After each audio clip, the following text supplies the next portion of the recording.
दो दोस्त और गाय। गर्मी के दिनों में एक छोटे से गांव में दो गहरे दोस्त राम और श्याम रहते थे। वे दोनों बहुत अच्छे स्वभाव के थे, लेकिन उनकी सोच एक दूसरे से थोड़ी अलग थी। राम हमेशा दूसरों की मदद करने और अच्छे कर्म करने में विश्वास रखता था, जबकि श्याम थोड़ा स्वार्थी था और हर चीज में अपना फायदा देखता था। गांव से यात्रा की शुरुआत। एक दिन गांव में सूखा पड़ गया, खेतों में फसल नहीं हुई और गांव में खाने पीने की चीजों की भारी कमी हो गई। ऐसे में राम और श्याम ने फैसला किया कि वे दूसरे गांव जाकर काम की तलाश करेंगे ताकि अपने परिवार की मदद कर सकें।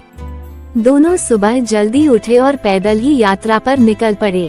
रास्ता लंबा और तुम बेकार में अपना खाना और पानी इस गाय पर बर्बाद कर रहे हो।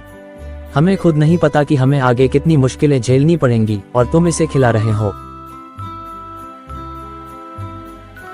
श्याम ने राम की बात को अनसुना कर दिया और आगे बढ़ गया, लेकिन राम ने गाय की सेवा जारी रखी। उसने गाय को सहारा दिया और धीरे धीरे उसे खड़ा करने की कोशिश की। कुछ देर बाद गाय थोड़ा बेहतर महसूस करने लगी और खड़े होने लगी। अचानक आई मुसीबत। जब राम गाय की देखभाल कर रहा था, तभी जंगल में एक बड़ा खतरा आ गया।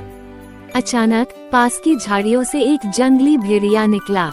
वह भूखा था और शिकार की तलाश में था।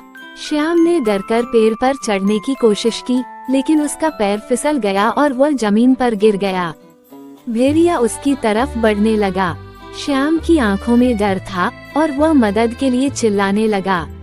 राम ने बिना कोई देर किए पास पड़ी एक मोटी लकड़ी उठाई और भेड़िए की तरफ दौड़ पड़ा। उसने हिम्मत दिखाते हुए भेड़िए को डराने की कोशिश की, लेकिन भेड़िया बहुत आक्रामक था। तभी कुछ ऐसा हुआ जो किसी ने सोचा भी नहीं था। वह गाय, जिसे राम ने कुछ देर पहले सहारा दिया था, अचानक हिम्मत जुटाकर खड़ी हुई और उसने अपने सींगों से भेड़िए पर हमला कर दिया। भेड़िया घबरा गया और वहां से भाग खड़ा हुआ। श्याम ये देखकर हैरान रह गया। वह सोच भी नहीं सकता था कि वही गाय, जिसे उसने बेकार और बोझ समझा था, आज उसकी जान बचाएगी। उसने राम की तरफ देखा और शर्मिंदगी महसूस की। सबक और अंत। राम ने श्याम को उठाया और पूछा, तुम ठीक तो हो? राम ने मुस्कुराते हुए कहा, श्याम, हमें हमेशा दूसरों की मदद करनी चाहिए। ये गाय बहुत कमजोर है और अगर हमने इसे ऐसे ही छोड़ दिया तो यह मर जाएगी। हमें करुणा और दया दिखानी चाहिए। श्याम ने सिर झुका लिया और कहा। राम ने मुस्कुराकर कहा,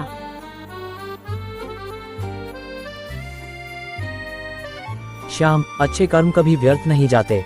जब हम दूसरों की मदद करते हैं तो जीवन किसी न किसी रूप में हमारी मदद जरूर करता है। इसके बाद दोनों दोस्तों ने गाय को सुरक्षित स्थान तक पहुंचाया और फिर अपनी यात्रा जारी रखी। इस घटना ने श्याम को पूरी तरह बदल दिया और अब वो भी हमेशा जरूरतमंदों की मदद करने के लिए तत्पर रहने लगा। सीख। इस कहानी से हमें ये सीख मिलती है कि दया और करुणा कभी बेकार नहीं जाती। जब हम किसी की सच्चे मन से मदद करते हैं, तो वह मदद किसी न किसी रूप में हमारे पास लौटकर जरूर आती है। अगर हमारे वीडियो पर आप नए हैं तो चैनल को सब्सक्राइब कर लें।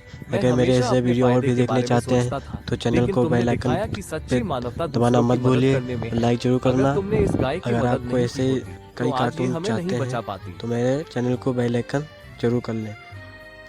ऐसे वीडियो पाने अगर के लिए आपको यह वीडियो अच्छा लगा हो तो एक लाइक जरूर करें, प्यारा सा कमेंट करें और हमारे चैनल को सब्सक्राइब करें। आपका छोटा सा सपोर्ट हमें नई और बेहतर वीडियो बनाने की प्रेरणा देता है। तो कृपया चैनल को सब्सक्राइब जरूर करें। धन्यवाद।